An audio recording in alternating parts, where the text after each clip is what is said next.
Hello दोस्तों, हम आज आए हैं ओम ऑटोमोटिव्स कंपनी में। इस जगह पर बैटरी मैन्युफैक्चर होती है।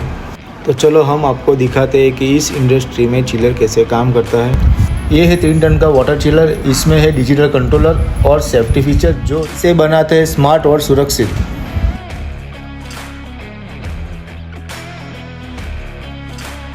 वाटर चिलर का एग्जॉस्ट फैन मशीन की हीट को बाहर निकालता है और ओवर हीटिंग से बचाता है। इसमें पावरफुल पंप होता है जो पानी को सही गति और दबाव से सर्कुलेट करता है।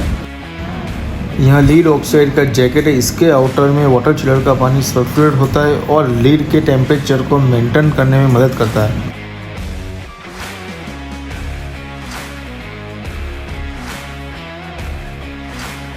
धन्यवाद दोस्तों, इस वीडियो में हमारे साथ रहने के लिए।